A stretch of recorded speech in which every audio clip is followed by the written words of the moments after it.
Olá, meus caros, bem-vindos de volta. Estão prontos para a nossa segunda revisão?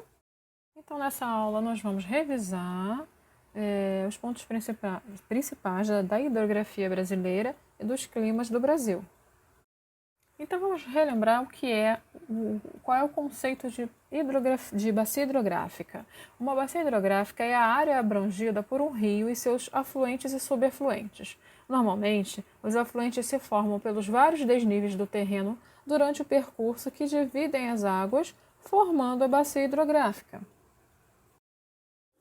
Quais são as bacias hidrográficas brasileiras? A bacia amazônica, que é considerada a maior hidrografia hidrográfica do globo terrestre, a bacia do Nordeste, a bacia do Tocantins-Araguaia, que é onde está construída a usina do Tucuruí, a bacia de São Francisco e a bacia Platina, que é a composição de 3 rios afluentes, Paraná, Uruguai e Paraguai. Inclusive, essa bacia ela tem uma grande importância para o Brasil devido a ser a principal rota de escoamento da produção mineradora do maciço de Urucum. Os diferentes tipos de rio, eles podem ser intermitentes ou temporários, que são rios que correm apenas um período do ano. Eles podem ser perenes, que são aqueles rios que correm o ano inteiro e não apresentam interrupção do seu fluxo.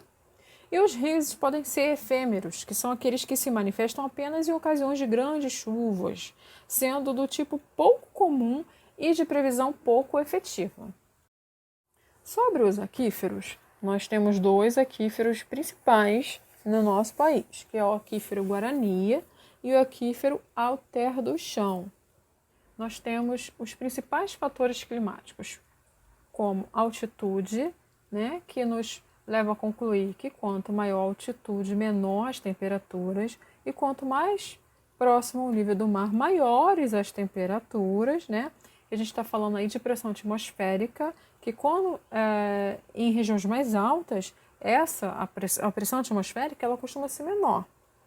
Nós temos o fator do relevo, que funciona como uma barreira geográfica, podendo influenciar o clima. Por exemplo, ocorre um tipo de bloqueio de massas carregadas de chuva e assim aumentam as secas do sertão. Nós temos o fator da latitude. A latitude está ligada às diferenças de radiação solar sobre a Terra, porque quanto mais próxima à linha do Equador, ou seja, baixas latitudes, mais as temperaturas tendem a aumentar. Por outro lado, à medida que nos direcionamos rumo às zonas polares, que são as zonas de altas latitudes, menores tendem a ser as temperaturas. Temos a questão da maritimidade, que as regiões próximas ao mar, ou seja, as regiões de grandes corpos hídricos, apresentam amplitudes térmicas mais amenas, ou seja, mais fresquinho, e o maior índice de chuvas.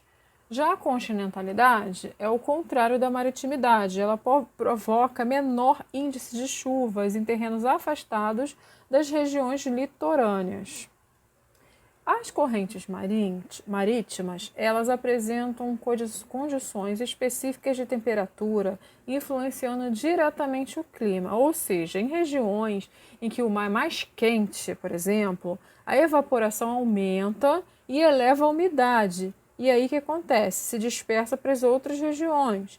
Quando as correntes são mais frias, a umidade local diminui e a pressão atmosférica e a umidade passam a ser menores, o que faz com que essa região acabe sugando as massas de ar de outras localidades que passam a sofrer as alterações em seus climas.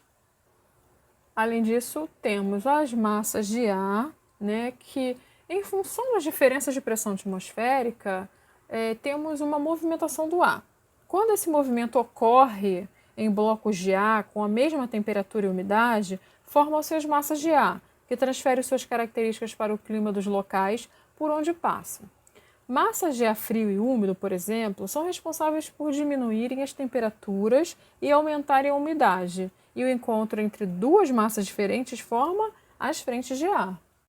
Temos 5 massas de ar no Brasil. A massa equatorial continental, de característica quente e úmida, forma-se na região amazônica e proporciona o fenômeno denominado friagem. Temos a massa tropical atlântica, que ela é quente e úmida. Ela atua principalmente em toda a faixa litorânea brasileira, provocando frentes frias no sul e no sudeste. A massa polar atlântica é uma massa de ar fria e úmida. Provoca frentes frias, os fenômenos denominados friagem e as geadas.